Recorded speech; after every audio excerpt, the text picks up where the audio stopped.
Welcome to This Explainer. Today, we're unpacking something that is, quite honestly, a total game changer. We're diving into Carol Dweck's groundbreaking work, Mindset, the New Psychology of Success. We're going to explore this profoundly simple belief we hold about ourselves, one that literally shapes our entire reality. It's the stark difference between staying stuck in a never-ending cycle of having to prove yourself versus finally unlocking your true evolving potential. So let's just jump right in. Let me ask you a question. When do you feel smart, like truly smart? Really think about it for a second. It seems like a super innocent question, right? Well, researchers have found that how you answer this actually reveals the hidden operating system running in the background of your brain. And your answer perfectly illustrates the big divide here. When asked when they feel smart, a lot of people will say things like, when I don't make mistakes, or when I finish something fast and it's absolutely perfect. But then other people give a completely different response. They'll say, I feel smart when it's really hard, and I try my absolute best, and I finally figure it out. Notice the massive difference there? The first perspective demands immediate perfection, right now, just to feel worthy. But the second one, it actually values the struggle. It values the messy process of learning. And as you'll see, these two different ways of answering end up building entirely different lives. So here is our roadmap for today's explainer, tracking that journey from a heavy need for perfection to the blooming flower of your actual potential. First, we'll look at the two worlds. Then we'll explore the weight of effort. We'll face the shadow of failure, witness the unfolding of potential, and finally arrive at the open horizon. Okay, let's get into section 1, the two worlds, identity carved in stone versus a starting point. The core of Dweck's text defines two fundamental mindsets that we live in. First is the fixed mindset. I want you to imagine a heavy, static block of granite in an empty room. If you believe your intelligence, your personality, and your moral character are just carved in stone from birth, you're going to live with this urgent, exhausting need to constantly prove yourself. Every situation becomes a test. Will I look smart or dumb? Am I a success or a failure? But conversely, we have the growth mindset. Think of a simple glass bowl of water with a single, tiny seed in it, just starting to swell and sprout.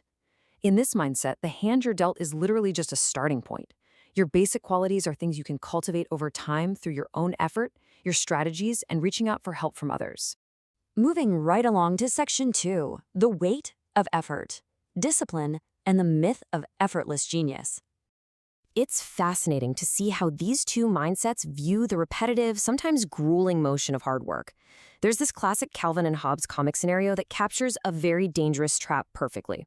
One character is explaining how they're reviewing their notes, rereading the chapter, basically putting in all this intense work just to understand the material. And the other character responds with something like, I used to think you were smart. It's funny, but it perfectly nails the fixed mindset's core belief. If you have to expend effort, you obviously lack true ability. They believe that if you're a true genius, things should just come to you effortlessly, and having to try hard is actually a sign of weakness. But flip that over to the growth mindset view, and effort is seen entirely differently. Imagine an artist sketching at a table, constantly erasing a line and redrawing it over and over until it's just right. In this world, effort is exactly what ignites your ability. The text is super clear on this. Even the most brilliant geniuses have to work incredibly hard for their achievements. Effort isn't some big drag that proves you're untalented. It's a constructive, highly positive force. It's the discipline you absolutely must have to turn your raw potential into actual accomplishment. As the text highlights with this brilliant quote from the 1960s, becoming is better than being. The fixed mindset demands you be perfectly formed right out of the gate, but the growth mindset fully embraces the messy, effort-filled process of becoming. Which brings us to section 3, the shadow of failure, inner conflict and facing setbacks. When we inevitably face a setback, it can feel terribly lonely, like standing at the bottom of a dark staircase, staring up at a mistake with a long shadow cast over us. And in that moment, we have to choose how to interpret it. The text uses this highly relatable scenario.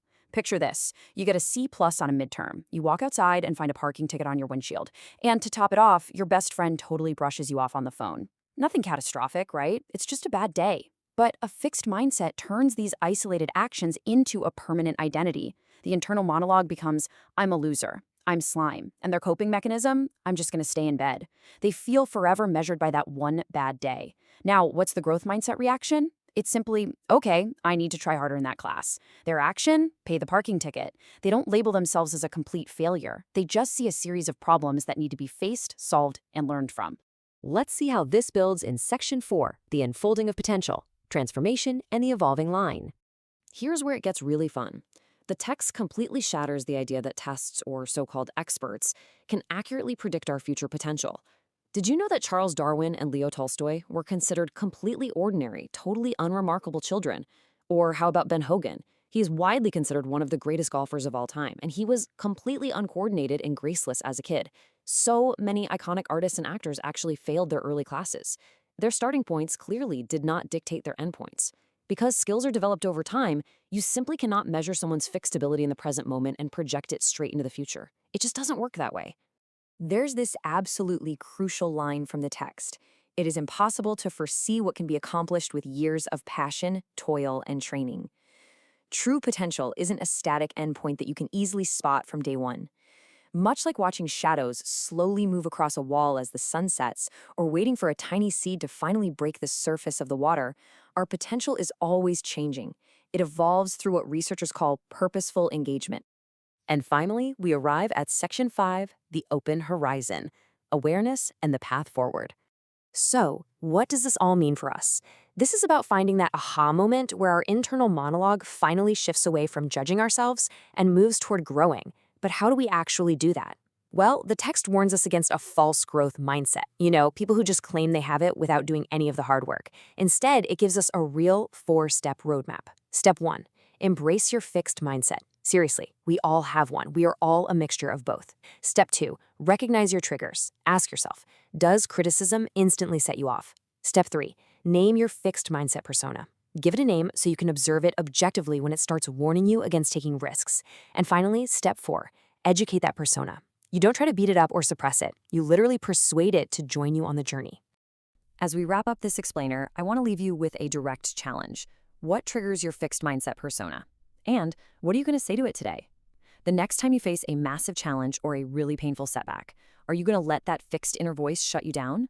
Or will you take a deep breath, invite that persona along for the ride, and step out toward the bright, wide-open horizon of your own growth? The choice and the mindset is entirely up to you.